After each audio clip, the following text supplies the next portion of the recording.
Hello friends, welcome to SSC coaching centre. दोस्तों, आपने अगर इन सवालों को अभी तक नहीं सीखा है तो सीख लीजिए, क्योंकि एग्जाम में अगर आएंगे तो आपसे छूट जाएंगे।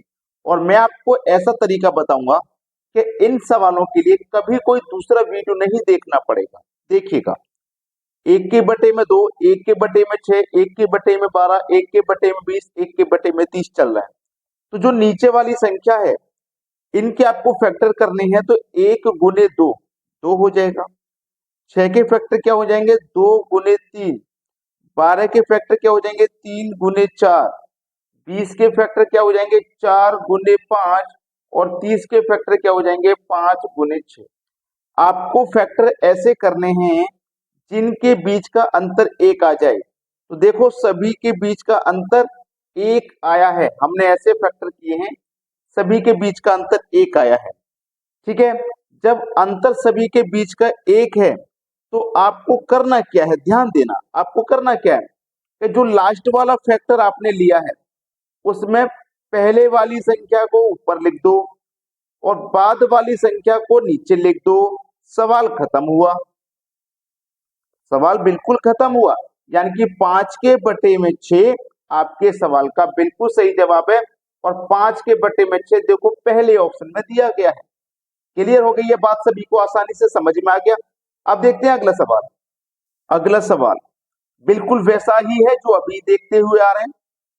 फैक्टर करेंगे 1 गुने 2, 2 गुने 3,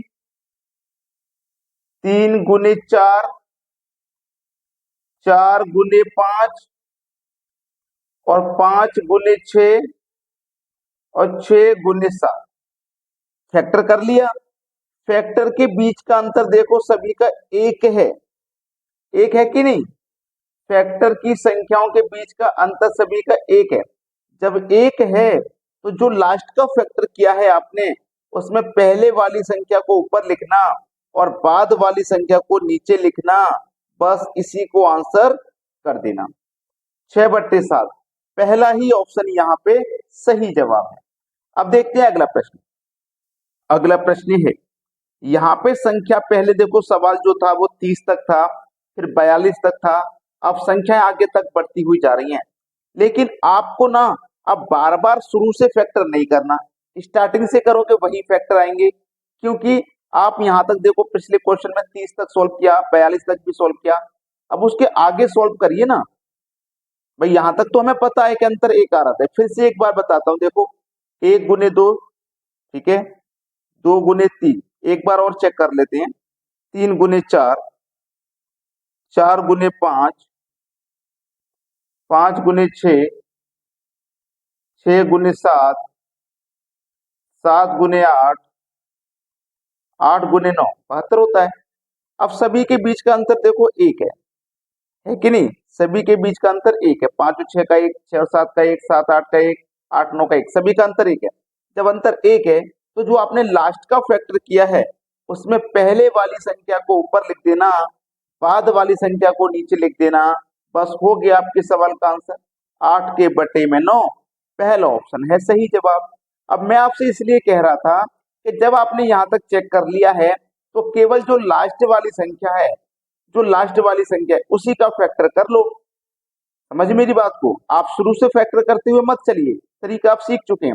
1/72 है तो 72 का फैक्टर को 8 गुने 9 आएगा। ऐसा फैक्टर करना है जिसके बीच का अंतर 1 हो। तो केवल हम इसी का फैक्टर करेंगे 8 गुने 9। तो 8 के बटे में 9 हमारे सवाल का आंसर हो जाएगा। अब देखते हैं अगला सवाल। अगला प्रश्न है, देखो पिछले क्वेश्चन में हमने कहां तक सॉल्व किया था? 72 तक। अब 72 के बाद में 90 है। अब हमें स्टार्टिंग से सॉल्व करने की जरूरत नहीं है, फैक्टर करने की जरूरत नहीं है। हम केवल लास्ट वाली संख्या का फैक्टर कर लेंगे। ज्यादा करेंगे तो उससे पहले का चेक कर लेंगे। पहले का 8 × 72 आया था पिछले क्वेश्चन में, दोनों का अंतर 1 है। 90 का क्या आएगा? 9 दामे 90, दोनों के बीच का अंतर देखो 1 है। शुरू से चेक करने की जरूरत नहीं है, केवल लास्ट वाला कर लो। तो लास्ट वाला हमारा 9 और 10 है। तो पहले वाली संख्या में ऊपर लिख दूंगा 9 को और बाद वाली संख्या नीचे लिख दूंगा 10। तो 9 के बटे में 10, ये हमारे सवाल का बिल्कुल सही जवाब है, पहला ऑप्शन। बात सभी को समझ में आ गई है कैसे करना है? अब देखते हैं अगला सवाल। अगला प्रश्न है, अगर ऐसा प्रश्न आपको दे दिया जाए 1/9 प्लस, उसके बाद में क्वेश्चन चालू है हमारा जो सा हम सीखते हुए आ रहे हैं, जो क्वेश्चन हम सीखते आ रहे हैं इसके बाद में चालू है। अब देखो 1/2, 1/6, 1/12 सभी के मैं नीचे फैक्टर करता हुआ जाऊंगा, तो मुझे आंसर क्या मिलेगा, लास्ट वाला। तो 72 के फैक्टर क्या होते हैं, 8 गुने 9, दोनों के बीच का अंतर 1 है। तो इस पूरी सीरीज का आंसर आएगा 8/9। अगर 1/9 नहीं होता इसमें तो इसका आंसर 8/9 होता, लेकिन इस सीरीज में इससे पहले मुझे दिया गया 1/9 प्लस, ठीक है। इसका पूरे का आंसर 8/9 है। पहले वाली संख्या को ऊपर लिखेंगे, बाद वाली को नीचे लिखेंगे, ठीक है। इसको आप कर चुके हो पहले तो समस्या नहीं है, ये अलग दिया गया तो अलग लिख लिया, इसका आंसर आता है इतना तो मैंने वो लिख लिया। अब देखो 9 और 9 एलसीएम कितना रहेगा आपका, 9 और 9 का 9 ही रहेगा। 1 + 8 को जोड़ोगे तो ये भी 9 हो जाएगा। अब 9 से 9 में जब कटाओगे तो एक बार में कट जाएगा, पहला ऑप्शन हो जाएगा सवाल का सही जवाब। सभी को समझ में आ चुका है। अब देखेंगे अगला सवाल। अगला प्रश्न है, पहले के जैसा ये भी प्रश्न है। आपको देखो 1/11 प्लस, उसके बाद में हमारा क्वेश्चन चालू है ये। अब इस क्वेश्चन में आपको क्या करना है, आपको अच्छे से पता है, जो लास्ट वाला फैक्टर है वो करना है। तो 110 के क्या फैक्टर हो सकते हैं, 10 गुने 11, ऐसे फैक्टर जिनके बीच का अंतर 1 आ जाएगा, ठीक है। तो ये हमारे पास अलग दिया गया है 1/11 प्लस, और इस पूरे का आंसर हमारे पास क्या आएगा, 10/11। पहले वाली संख्या को ऊपर लिखा, बाद वाली को नीचे लिखना, ठीक है। यही तो आएगा, बस सवाल यही खत्म हो जाएगा। अब देखो 11 11 का एलसीएम कितना आ जाएगा, 11 11 का एलसीएम करेंगे तो 11 11 का एलसीएम आ जाएगा हमारे पास 11, ठीक है। 11 11 का एलसीएम हमारे पास 11 आ जाएगा। अब 1 और 10 को जब जोड़ोगे आप तो ये भी 11 हो जाएगा कि नहीं, ये भी 11 हो जाएगा। और 11 से 11 को घटाओगे तो एक बार में कट जाएगा, मतलब पहला ऑप्शन यहाँ पे सही जवाब हो जाएगा। सभी को क्लियर हुई ये बात। अब देखते हैं अगला सवाल। अगला प्रश्न है, 3 के बटे में 4, 5 के बटे में 36, 7 के बटे में 144 और ये जा रहा है 19 के बटे में 8100 तक। इसका आंसर क्या होगा।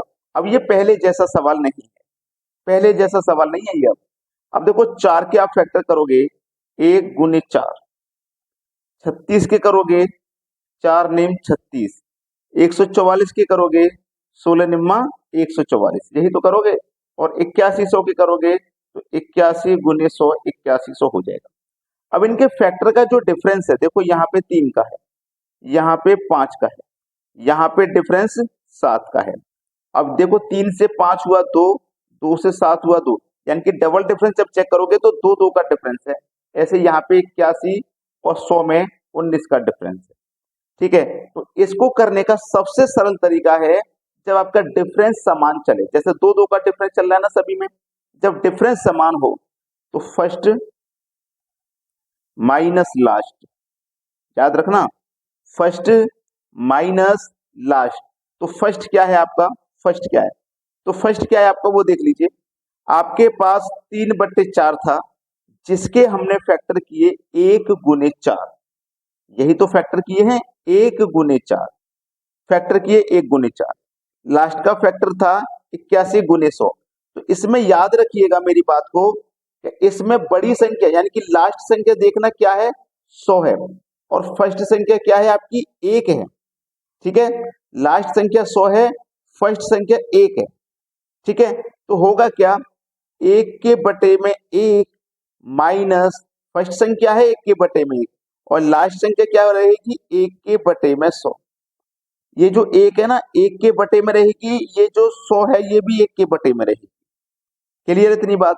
अब देखना 1 और 100 का एलसीएम लेंगे तो आप 100 ही आ जाएगा। 100 1 कम 100, 1 का गुना 1 से करो, 1 तो 100 में से 1 चला जाएगा 99, 99 के बटे में 100, मतलब बी ऑप्शन आपके सवाल का बिल्कुल सही जवाब है। अब देखेंगे अगला प्रश्न। अगला प्रश्न है 1 के बटे में 10, 1 के बटे में 40, 1 के बटे में 88 और 1 के बटे में 598। फैक्टर कीजिए नीचे वाली संख्या का, 2 गुने 5 10 होगा, ठीक है। 5 गुने 8 40 हो जाएगा, 8 गुने 11 88 हो जाएगा, और 598 का 23 गुने 26 598 होता है। अंतर देखो, सभी में 3-3 का अंतर है, सभी में 3-3 का अंतर है, पिछले क्वेश्चन के जैसा नहीं है, ठीक है, 3-3 का सभी में अंतर है।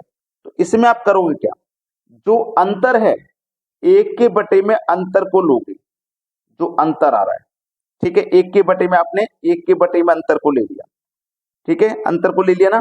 अब एक के बटे में छोटी संख्या यानी कि फर्स्ट संख्या माइनस एक के बटे में बड़ी संख्या मतलब लास्ट संख्या। ये प्रश्न कर लिया तो समझो सब कर लिया आपने।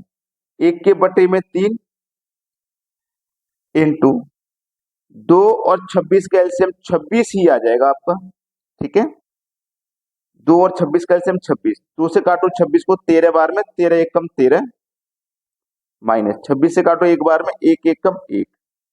अब देखो, एक के बटे में 3 गुने 13 में से एक गया 12 बटे में 26, 3 चौकू 12, 2 दुने का 4, 2 से कट जाएगा 13 बार, यानी कि 2 के बटे में 13 किस ऑप्शन में, पहले ही ऑप्शन में। ये आपके सवाल का हो जाएगा बिल्कुल सही जवाब। अब देखेंगे अगला क्वेश्चन। अगला प्रश्न है, एक के बटे में 15, एक के बटे में 35, एक के बटे में 63, एक के बटे में 99, एक के बटे में 143। अब ये जो प्रश्न है ना, ये मैं आपको देता हूं होमवर्क के लिए। आपने पूरा वीडियो देख लिया है और सभी बातें अच्छे से सीख ली हैं, तो आप मुझे कमेंट में कमेंट करके इस प्रश्न का आंसर बताएंगे क्या आएगा, ठीक है। चारों ऑप्शन है आपके पास। और वीडियो को आपने लाइक नहीं किया है तो लाइक कर दीजिए, और यदि शेयर नहीं किया है तो भैया शेयर भी कर दीजिए, ठीक है दोस्तों, धन्यवाद।